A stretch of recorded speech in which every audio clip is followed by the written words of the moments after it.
1970년대에서부터 80년대까지 서양의 이 사상계에서 가장 인기가 있었고 주도적인 그런 사상이 실존주의였습니다. 무슨 주의 그러면 좀 말이 좀 어려우셔서 그런데 이 실존주의라고 하는 것은 한마디로 이런 겁니다. 어떤 진리, 어떤 가치가 있는데 그것이 아무리 좋은 거라고 하고 그것이 절대적인 가치라 해도 그게 나하고 무슨 상관이 있느냐. 그게 나한테 이득이 되면 그리고 나한테 도움이 되는 거면 좋은 거고 그렇지 않으면 아무것도 아닌 거다. 그게 이제 실존주의가 주장했던 겁니다. 그래서 사람들이 주장하는 것을 믿는 사람들은 우리가 천동설이 있고 지동설이 있지 않습니까? 태양을 중심으로 해서 지구가 돕니까? 태양이 돌아요. 처음부터 제가 너무 어려운 말씀을 드렸나요? 지구가 돌아요. 지구가 돈다라고 하는 얘기를 했다가 죽은 사람도 있지 않습니까? 태양이 아니라 지구가 돈다. 이 말씀을 왜 드리냐 하면 이 실존주의에서는 내가 모든 우주의 중심인 거예요. 그래서 모든 가치나 어떤 진리도 내게 상관이 있으면 좋은 거고 그렇지 않으면 아무런 의미가 없는 겁니다. 그래서 이 사람들은 나한테 유익이 되면 받아들이고 그렇지 않으면 관심이 없는 그런 태도를 가지고 있는 겁니다. 여기에서 이제 출발을 한 게 프라그마티즘이라고 그러죠. 실용주의.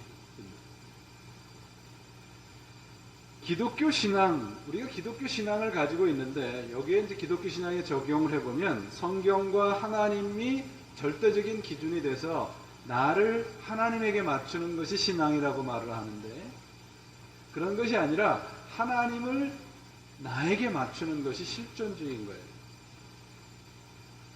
그런데 이 말이 굉장히 우리들한테는 어때요?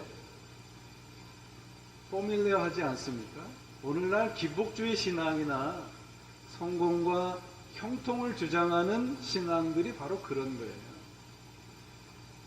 내가 하나님에게 맞추는 것이 성경에서 가르치는 신앙인데 하나님을 내 뜻에 맞추고 내 이득에 맞춰서 나한테 편안하게 해가는 것, 만들어가는 것, 그것이 오늘날 신앙입니다. 그래서 이 기복주의나 번영의 신학, 성공주의는 이런 실용주의나 실존주의의 영향을 받아서 발전된 겁니다. 이것이 바로 오늘 우리 갈라디아서를 통해서 누누이 듣고 있는 육체를 따르는 신앙입니다. 내게 주어진 자유를 육체를 위해서 사용하는 거다. 육체라고 하는 건 우리 바디를 이야기하지 않아요. 육체라는 말은 뭔가 하면 내가 내 삶의 주인이 되어서 살아가는 모든 것을 육체라고 말을 합니다. 나를 위해서 사는 인생은 결국은 육체라는 말이에요. 그래서 이들은 육체의 일들만 만들다 죽을 것이에요. 그 결말은 하나님의 나라와 상관이 없는 인생이 된다는 것입니다. 21절에서 분명히 경고하고 있잖아요. 기독교 신앙이란 뭔가 그러면 주인에 대한 싸움입니다. 주인. 누가 주인이냐? 내 인생의 주인이 나냐? 내 인생의 주인이 하나님이냐? 그 싸움이 기독교 신앙이에요. 나 자신이냐 성령이냐? 그런 말이죠. 사도 바울도 우리 로마서에서 부르짖잖아요. 내가 원하는 바 선은 행하지 못하고 도리어 원하지 않는 악을 행하는 것이 나다. 내가 원하는 것이 뭔가? 악이에요. 하나님을 만나지 않고 원하는 것들은 다 육체에 속한 거라 그런 말입니다. 이러한 갈등과 분열과 싸움과 혼돈의 삶에서 우리를 구원해내고 해방해주는 방법이 있습니다. 그것이 무엇입니까? 오늘 본문에서 나오는 것처럼 성령을 따르는 겁니다. 사람들은 성령을 따르는 것이 아니고 율법을 만들어서 율법을 따르면 우리가 육체에서 벗어날 수 있다고 생각을 했습니다. 그러나 그러한 율법주의 신앙은 나 자신을 더욱더 높이고 나 자신이 더욱더 주인의 자리를 곤고히 하게 되는, 그래서 더 깊은 수렁에 빠지게 되는 거죠. 육체의 일을 만드는 인생이 되지 않기 위해서는 성령을 따라 살아야 합니다. 성령을 따라 산다 그러면 말이 좀 어려운 것 같아요. 쉬운 말로 말씀드리면 우리의 인생의 주인을 바꾸셔야 돼요. 16절에 보시면 성령을 쫓아 행하라고 되어 있잖아요. 행한다라는 말은 영어의 work예요. 걷다. 그런데 이것은 계속적인 용법입니다. 한 번 하는 게 아니고 오늘도 해야 되고 내일도 해야 되고 매일매일 성령을 따라서 행해야 되는 계속적인 동작의 상태를 말합니다. 성령 안에서 계속 걷는 거예요.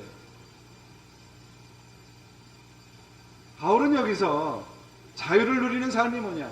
성령을 따라 사는 삶이라고 가르치고 있고, 그 삶은 매일매일의 삶 속에서 계속되어야 하는 행동이라고 말을 하고 있습니다. 성령을 받아 그 성령을 따라 살아야 합니다. 우리 그리스도인들은 육체와 성령의 투쟁을 하면서 사는 삶이에요. 내가 주인이냐? 하나님이 나의 삶의 주인이냐? 16절, 17절이 거기서 그렇게 그 실상을 말해주고 있잖아요. 이 갈등과 투쟁 없이 편안한 신앙이란 존재하지 않습니다. 오늘날 기독교가 편안하고 안락한 신앙을 주장하다 보니까 자그마한 갈등에도 우리는 견디어내지를 못해요.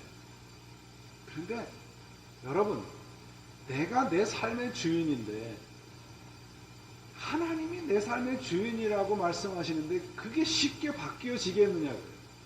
끝없는 갈등과 투쟁, 이것이 없이는 주인이 바뀌어지질 않아요. 기복주의와 형통과 성공의 신앙은 뭐예요?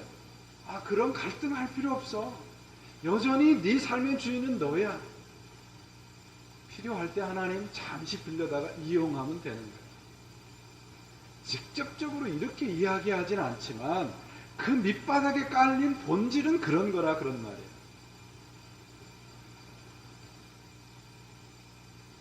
그러나 이러한 신앙의 결과는 무엇인가? 파멸이에요. 파멸. 썩어지는 죽음과 같이, 지금은 편안하고 좋은 것 같으나 처참하게 끝나는 것입니다. 우리가 우리의 인생의 주인이 누군가를 정신을 바짝 차리고 살지 않으면 어느 순간, 우리도 모르는 순간 우리는 깊은 늪 속에 빠지게 됩니다. 육체의 일과 성령의 열매를 구별하셔야 돼요. 육체란 나 자신이 주인이 되어서 살아가는 거라고 그랬습니다. 그것은 죽음으로 끝나는 파멸이에요. 여러분, 육체, 내가 주인이 되어서 살아가는 삶이 만들어내는 것들이 어떤 것인가요? 음행, 더러움, 방탕입니다. 성적인 쾌락이에요. 쾌락을 따라 살아가는 모습이죠. 두 번째는 종교적인 일입니다. 우상숭배와 술수입니다. 우상숭배는 뻔뻔하게 하나님이 아닌 다른 걸 섬기는 거예요. 술수는 우상숭배보다 더 교묘한 겁니다. 겉으로는 그리스도를 섬기는 것 같은데 뒤로는 다른 짓을 합니다.